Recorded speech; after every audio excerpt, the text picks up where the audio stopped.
Hi friends, welcome to Kavya Nayana cooking channel. ನಾನು ಸುಷ್ಮಾ. ಬನ್ನಿ ಇವತ್ತು ಹೋಟೆಲ್ ಸ್ಟೈಲ್ ಪೂರಿ ಹಾಗೆ ಆಲೂ ಬಟಾಣಿ ಮಸಾಲ ಯಾವ ಥರ ಮಾಡೋದು ಅಂತ ತುಂಬ ಸುಲಭವಾಗಿ ನಾನು ನಿಮಗೆ ತೋರಿಸ್ಕೊಡ್ತೀನಿ. ಮೊದಲು ನಾವಿಲ್ಲಿ ಪೂರಿನ ರೆಡಿ ಮಾಡ್ಕೊಳ್ಳೋಕ್ಕೆ ಹಿಟ್ಟನ್ನು ಕಲಿಸ್ಕೊಳ್ಳೋಣ. ನೋಡಿ, 1 ಕಪ್ಪಷ್ಟು ಮೈದಾ ಹಿಟ್ಟು, 2 ಬೌಲಷ್ಟು ನಾನು ಗೋಧಿ ಹಿಟ್ಟನ್ನು ತಗೊಂಡಿದ್ದೀನಿ, 1 ಸ್ಪೂನು ಉಪ್ಪು, 1 ಸ್ಪೂನು ಸಕ್ಕರೆ ತಗೊಂಡಿದ್ದೀನಿ. ನಾನಿಲ್ಲಿ 1/4 ಕಪ್ಪಷ್ಟು ಹಾಲನ್ನು ತಗೊಂಡಿದ್ದೀನಿ. ಹಾಗೆ 2 ಟೇಬಲ್ ಸ್ಪೂನಷ್ಟು ಚಿರೋಟಿ ರವೆನ ತಗೊಂಡಿದ್ದೀನಿ. ಇವಾಗ ನಾವು ಪೂರಿಗೆ ಹಿಟ್ಟು ಕಲಿಸ್ಕೊಳ್ಳೋಣ ಬನ್ನಿ. ನೋಡಿ, 1 ಬೌಲು ಮೈದಾ ಹಿಟ್ಟು ಹಾಗೆ 2 ಬೌಲಷ್ಟು ಗೋಧಿ ಹಿಟ್ಟನ್ನು ಸೇರಿಸ್ಕೊತಾ ಇದ್ದೀನಿ.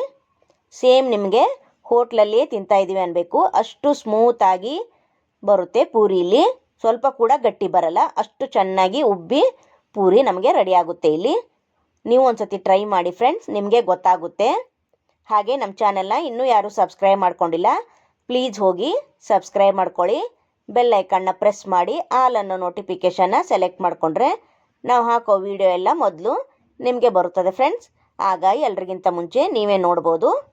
ನೋಡಿ, ನಾನಿಲ್ಲಿ ಹಾಲನ್ನ ಹಾಕ್ಕೊಂಡು ಮಿಕ್ಸ್ ಮಾಡ್ಕೊತಾ ಇದ್ದೀನಿ.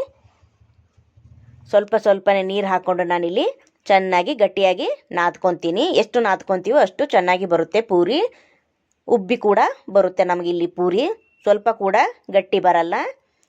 ನೋಡಿ, ಸ್ವಲ್ಪನೇ ನೀರು ಹಾಕ್ಕೊಂಡು ನಾನು ನಾದ್ಕೊತೀನಿ. ಹಾಗೆ ನಮ್ಮ ವಿಡಿಯೋ ನೋಡಿ ಒಳ್ಳೆ ಕಮೆಂಟ್ ಮಾಡ್ತಾ ಇದ್ದೀರಾ ಫ್ರೆಂಡ್ಸ್, ತುಂಬ ಧನ್ಯವಾದಗಳು ನಿಮಗೆ. ಹೀಗೆ ನಿಮ್ಮ ಪ್ರೀತಿ ಸಹಕಾರ ಯಾವಾಗಲೂ ನಮ್ಮ ಮೇಲೆ ಇರಲಿ ಅಂತ ಕೇಳ್ಕೊತೀನಿ. ನೋಡಿ, ಇವಾಗ ಚೆನ್ನಾಗಿ ಸ್ವಲ್ಪನೇ ನೀರನ್ನು ಹಾಕ್ಕೊಂಡು ನಾನು ನಾದ್ಕೋತಾ ಇದ್ದೀನಿ. ಯಾವ ಥರ ನಾದೋದು ಅಂತ ತೋರಿಸ್ತೀನಿ ನಿಮಗೆ ಹದನ. ನೋಡಿ, ಹಾಗೆ ನಮ್ಮ ರೆಸಿಪಿಗಳು ಸಿಂಪಲ್ ಆಗಿರುತ್ತೆ. ಮನೆಯಲ್ಲೇ ಇರೋ ಸಾಮಗ್ರಿಗಳನ್ನು ಬಳಸಿ ಮಾಡಿ ಯಾವ ಥರ ತೋರಿಸೋದು ಅಂತ ಈಸಿಯಾಗಿ ರೆಸಿಪಿಗಳನ್ನು ತೋರಿಸ್ತಾ ಇರ್ತೀವಿ. ಪ್ಲೀಸ್ ನಮ್ಮ ಚಾನಲ್ನ ಸಬ್ಸ್ಕ್ರೈಬ್ ಮಾಡ್ಕೊಂಡು ನೋಡಿ ಫ್ರೆಂಡ್ಸ್. ನೋಡಿ, ಈ ಥರ ಹದವಾಗಿ ಹಿಟ್ಟನ್ನು ನಾವು ಕಲಿಸ್ಕೊಂಡಿದ್ದೀನಿ. ಮೇಲೆ 1 ಟೇಬಲ್ ಸ್ಪೂನಷ್ಟು ಎಣ್ಣೆ ಹಾಕ್ಕೊಂಡು ನಾನು ಮತ್ತೆ ಒಂದು ಸ್ವಲ್ಪ ನಾದ್ಕೊತೀನಿ. ನೋಡಿ, ಮುಂಚೆನೇ ಹಿಟ್ಟಿಗೆ ಕೂಡ ಹಾಕೋಬೋದು, ಇಲ್ಲ ನಾದಿದ ಮೇಲೆ 1 ಟೇಬಲ್ ಸ್ಪೂನ್ ಎಣ್ಣೆ ಹಾಕಿ ಮತ್ತೆ ಒಂದು ಸ್ವಲ್ಪ ನಾದದಂಗೆ ಮಾಡಿ ಅದನ್ನು ನಾನು ನೆನೆಯೋದಕ್ಕೆ 1 ಅವರ್ ಆದರೂ ಬಿಡ್ತೀನಿ. ನಿಮಗೆ ಟೈಮ್ ಇದ್ದರೆ 1 ಅವರ್ ಬಿಡಿ, ಇಲ್ಲ ಅಂದರೆ ಒಂದು ಅರ್ಧ ಗಂಟೆ ನೆನೆದ್ರೆ ಸಾಕು. ಅಂದರೆ ರವೆ ಹಾಕಿರ್ತೀವಲ್ಲ, ಅದಕ್ಕೆ ಸ್ವಲ್ಪ ನೆನೆಯೋದಕ್ಕೆ ಬಿಡಬೇಕು. ನೆನೆದ್ರೆ ಮಾತ್ರ ತುಂಬ ಚೆನ್ನಾಗಿ ಬರುತ್ತೆ ಪೂರಿ. ನೋಡಿ, ಇಷ್ಟು ಹಿಟ್ಟು ನಮಗೆ ಮೆದುವಾಗಿ ಕಲಿಸ್ಕೊಂಡಿದ್ದೀನಿ. ನೋಡಿ, ಇತ್ತು ಗಟ್ಟಿನೂ ಅಲ್ಲ, ಇದು ತುಂಬ ಜಾಸ್ತಿ ತೆಳುವೂ ಅಲ್ಲ, ಆ ಥರ ಕಲಿಸ್ಕೊಂಡಿದ್ದೀನಿ. ಇದನ್ನು ಮುಚ್ಚಿ ನಾನು 1 ಅವರ್ ಬಿಡ್ತೀನಿ. ಇವಾಗ 1 ಅವರ್ ಆದಮೇಲೆ ನಾನು ನಿಮಗೆ ತೋರಿಸ್ತಾ ಇದ್ದೀನಿ. ಹಿಟ್ಟು ನೋಡಿ ಎಷ್ಟು ಚೆನ್ನಾಗಿ ಉಬ್ಬಿದೆ. ನೋಡಿ, ಕೈಗೆ ಸ್ವಲ್ಪ ಎಣ್ಣೆ ಹಚ್ಕೊಂಡು ನೋಡಿ ಮತ್ತೆ ಒಂದು ಸತಿ ಚೆನ್ನಾಗಿ ನಾದ್ಕೊಂಡು, ಇವಾಗ ಚಪಾತಿ ಮನೆ ಮೇಲೆ ಸ್ವಲ್ಪ ನಾದದಂಗೆ ಮಾಡಿ ನಾವು ಪೂರಿನ ಉಳ್ಳಿನ ತಗೊಳ್ಳೋಣ. ನೋಡಿ, ಸ್ವಲ್ಪ ಚಪಾತಿ ಮನೆಗೆ ಕೂಡ ಸ್ವಲ್ಪ ಎಣ್ಣೆ ಹಾಕ್ಕೊಂಡಿದ್ದೀನಿ. ಇವಾಗ ನೋಡಿ ಚೆನ್ನಾಗಿ ನಾದ್ಕೊಂಡಿದ್ದೀನಿ. ಹಿಟ್ಟು ನೋಡಿ ಎಷ್ಟು ಚೆನ್ನಾಗಿ ನೆನೆದಿದೆ ಅಂತ. ಈ ಥರ ನೆನೆದ್ರೆ ಪೂರಿ ಸಖತ್ತಾಗಿ ಬರುತ್ತೆ. ನೋಡಿ, ಸೂಪರ್ ಅಲ್ವಾ? ಇದೇ ಥರನೇ ನಾದ್ಕೊಳ್ಳಿ ನೀವು ಕೂಡ, ಚೆನ್ನಾಗಿ ಬರುತ್ತೆ. ಇವಾಗ ಪೂರಿ ಸೈಜು ಒಂದೊಂದೇ ಉಳ್ಳಿನ ಮಾಡಿ ನಾನು ಇಟ್ಕೊತೀನಿ.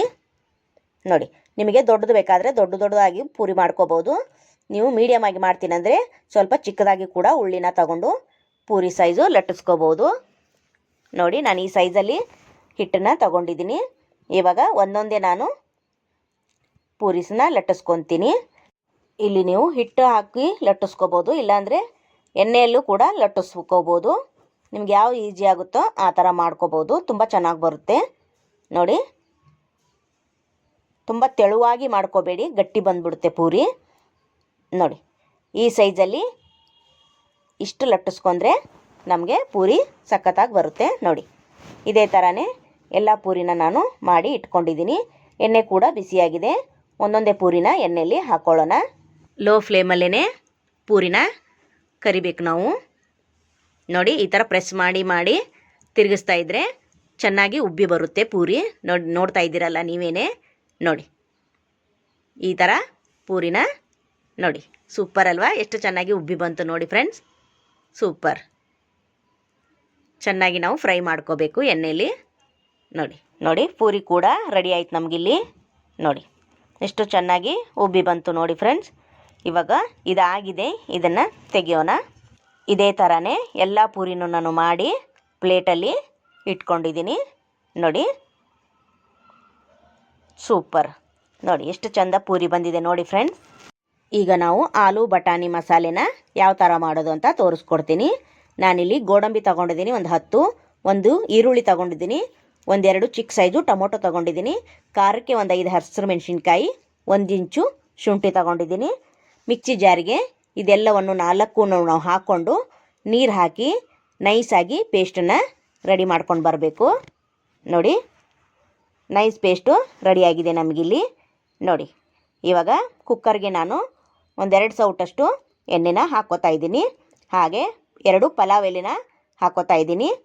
ಹಾಗೆ ಜೀರಿಗೆ, ಸೊಂಪು, ಚಕ್ಕೆ, ಲವಂಗ, ಏಲಕ್ಕಿ ಕೂಡ ಸೇರಿಸ್ಕೊತಾ ಇದ್ದೀನಿ. ಹಾಗೆ ಮಸಾಲೆನ ನಾನಿಲ್ಲಿ ಧನಿಯಾ ಪುಡಿ, ಗರಂ ಮಸಾಲ, ಖಾರದ ಪುಡಿ ಹಾಗೆ ಅರಿಶಿನ ಪುಡಿ ಕೂಡ ಸೇರಿಸ್ಕೊತಾ ಇದ್ದೀನಿ. ನಾವು ಹಸಿರು ಮೆಣಸಿನ್ಕಾಯಿ ಕೂಡ ಹಾಕಿದ್ದೀವಿ. ನೀವು ನೋಡಿಕೊಂಡು ಖಾರದ ಪುಡಿನ ಸೇರಿಸ್ಕೋಬೇಕಾಗುತ್ತೆ. ಇಲ್ಲಿ ನಿಮ್ಮ ಖಾರಕ್ಕೆ ಅನುಗುಣವಾಗಿ ನೀವು ಇಲ್ಲಿ ಖಾರನ ಸೇರಿಸ್ಕೋಬೇಕು. ನೋಡಿ ಚೆನ್ನಾಗಿ ಎಣ್ಣೆಯಲ್ಲಿ ಮಸಾಲೆ ಫ್ರೈ ಆಗಿದ ಮೇಲೆ ಇವಾಗ ರುಬ್ಕೊಂಡು ಬಂದವಲ್ಲ ಅದನ್ನು ಮಿಶ್ರಣ ನಾನು ಎಣ್ಣೆಯಲ್ಲಿ ಹಾಕ್ಕೋತಾ ಇದ್ದೀನಿ. ಹಾಕ್ಕೊಂಡು ಚೆನ್ನಾಗಿ ಎಣ್ಣೆ ಬಿಡಬೇಕು ಸೈಡ್. ಆ ಥರ ನಾವು ಎಣ್ಣೆಯಲ್ಲೇ ಫ್ರೈ ಮಾಡ್ಕೋಬೇಕು. ಹಸಿ ವಾಸನೆ ಹೋಗಬೇಕು, ಅಲ್ಲಿವರೆಗೂ ನಾವು ಫ್ರೈ ಮಾಡ್ಕೋಬೇಕು. ಸ್ವಲ್ಪ ಉಪ್ಪನ್ನು ಸೇರಿಸ್ಕೊಂಡು ನಾನು ಮಸಾಲೆನ ಫ್ರೈ ಮಾಡ್ಕೊತೀನಿ. ಒಂದು ಸತಿ ಚೆನ್ನಾಗಿ ಮಿಕ್ಸ್ ಮಾಡಿಕೊಂಡು ನಾವು ಇದನ್ನು ಕುದಿಯೋದಕ್ಕೆ ಬಿಡಬೇಕು. ಹಸಿ ವಾಸನೆ ಎಲ್ಲ ಹೋಗುತ್ತೆ. ನೋಡಿ ಇವಾಗ ಸೈಡೆಲ್ಲ ಚೆನ್ನಾಗಿ ಕುದೀತಾ ಇದೆ. ಗ್ರೇವಿ ನಿಮಗೆ ಎಷ್ಟು ಬೇಕು ನೋಡಿಕೊಂಡು ನೀವು ಇಲ್ಲಿ ನೀರನ್ನು ಸೇರಿಸ್ಕೋಬೇಕಾಗುತ್ತೆ. ನಾನು 1 ಗ್ಲಾಸಷ್ಟು ನೀರನ್ನು ಸೇರಿಸ್ಕೊತೀನಿ. ಇವಾಗ ಚೆನ್ನಾಗಿ ಇದು ಕುದಿಬೇಕು. ಇದಕ್ಕೆ ನಾವು 1 ಕಪ್ಪಷ್ಟು ಆಲೂಗಡ್ಡೆನ ಸಿಪ್ಪೆ ತೆಗೆದು ಕಟ್ ಮಾಡಿ ಹಾಕೋತಾ ಇದ್ದೀನಿ. ಹಾಗೆ 1 ಕಪ್ಪಷ್ಟು ಒಣ ಬಟಾಣಿನ ನಾನು ರಾತ್ರಿ ಇಡೀ ನೆನೆಸಿ ಹಾಕೋತಾ ಇದ್ದೀನಿ. ಹಾಗೆ ಇದು ಕುದಿತಾ ಇದ್ದೆ ಇದಕ್ಕೆ ನಾವು ಕೊತ್ತಂಬರಿ ಸೊಪ್ಪನ್ನು ಕೂಡ ಸೇರಿಸ್ಕೊಳ್ಳೋಣ. ನೀವಿಲ್ಲಿ ಹಸಿ ಬಟಾಣಿ ಕೂಡ ಸೇರಿಸ್ಕೋಬಹುದು. ನನ್ನ ಹತ್ರ ಒಣ ಬಟಾಣಿ ಇತ್ತು, ಅದನ್ನು ರಾತ್ರಿ ಇಡೀ ನೆನೆಸಿ ಒಂದು 5 ವಿಸಿಲು ಸಪ್ರೇಟಾಗಿ ಕೂಗಿಸ್ಕೊಂಡಿದ್ದೀನಿ ಒಣ ಬಟಾಣಿನ. ಈಗ ಆಲೂಗಡ್ಡೆ ಜೊತೆ ಸೇರಿಸಿ ನಾನು 2 ವಿಸಿಲು ಕೂಗಿಸ್ಕೊತೀನಿ. 2 ವಿಸಿಲಲ್ಲಿ ನಮಗೆ ಆಲೂಗಡ್ಡೆ ಹಾಗೆ ಬಟಾಣಿ ಇನ್ನೂ ಚೆನ್ನಾಗಿ ಬೆಂದು ನಮಗೆ ರೆಡಿ ಆಗುತ್ತೆ ಮಸಾಲ. ನೋಡಿ ಇವಾಗ 2 ವಿಸಿಲ್ ಆದಮೇಲೆ ತೋರಿಸ್ತಾ ಇದ್ದೀನಿ ಎಷ್ಟು ಸಖತ್ತಾಗಿ ಬಂದಿದೆ ನೋಡಿ. ವಾವ್ ಸೂಪರ್ ಅಲ್ವಾ. ನಮಗಿಲ್ಲಿ ಆಲೂ ಬಟಾಣಿ ಮಸಾಲ ರೆಡಿ ಆಯಿತು ಪೂರಿ ಜೊತೆಗೆ. ನಮಗೆ ನೋಡಿ ಪೂರಿ ಜೊತೆಗೆ, ಅನ್ನದ ಜೊತೆಗೆ, ದೋಸೆ, ಇಡ್ಲಿ ಎಲ್ಲರ ಜೊತೆಗೂ ಕಾಂಬಿನೇಷನು. ನೋಡಿ ನಾನು ಪೂರಿನ ಸರ್ವ್ ಮಾಡ್ತಾ ಇದ್ದೀನಿ. ಎಷ್ಟು ಚೆನ್ನಾಗಿ ಬಂದಿದೆ ನೋಡಿ ಫ್ರೆಂಡ್ಸ್. ನೋಡಿ ಸೂಪರ್ ಅಲ್ವಾ. ಇದೇ ಥರ ನೀವು ಮನೆಯಲ್ಲಿ ಮಾಡಿ ತುಂಬ ಖುಷಿಯಾಗುತ್ತೆ ಮಕ್ಕಳಿಗೂ ಕೂಡ. ಮಕ್ಕಳಿಗೂ ಲಂಚ್ ಬಾಕ್ಸು ಕೂಡ ನೀವು ಮಾಡಿ ಕೊಡ್ಬೋದು. ಯಾವಾಗಲೂ ಆಚೆ ಕಡೆಯಿಂದನೇ ಪೂರಿನ ಹೋಟ್ಲಲ್ಲಿ ತರಿಸ್ಕೊಂಡು ತಿಂದಿರ್ತೀವಿ. ಅದೇ ಥರನೇ ನಾನು ತುಂಬ ಈಸಿಯಾಗಿ ಮನೇಲೇ ಯಾವ ಥರ ಮಾಡೋದು ಅಂತ ತೋರಿಸ್ಕೊಟ್ಟಿದ್ದೀನಿ. ಪ್ಲೀಸ್ ನಮ್ಮ ಚಾನಲ್ನ ಸಬ್ಸ್ಕ್ರೈಬ್ ಮಾಡ್ಕೊಂಡು ಸಪೋರ್ಟ್ ಮಾಡಿ, ನಿಮ್ಮ ಫ್ಯಾಮಿಲಿ ಫ್ರೆಂಡ್ಸ್ಗೆಲ್ಲ ಶೇರ್ ಮಾಡಿ. ನೋಡಿ ನಾನು ಆಲೂಗಡ್ಡೆ ಹಾಗೆ ಬಟಾಣಿ ಮಸಾಲಾನ ಸರ್ವ್ ಮಾಡ್ತಾಯಿದ್ದೀನಿ ಪೂರಿ ಜೊತೆಗೆ. ಸೂಪರ್ ಕಾಂಬಿನೇಷನ್ನು, ಸಖತ್ತಾಗಿದೆ ರುಚಿ ಕೂಡ. ನೀವೇ ಹೇಳ್ತೀರಾ ಮಾಡಿದ ಮೇಲೆ ಅಷ್ಟು ರುಚಿಯಾಗಿ ಬಂದಿದೆ, ಅಷ್ಟು ರುಚಿ ಇದೆ ಫ್ರೆಂಡ್ಸ್ ಅಂತ.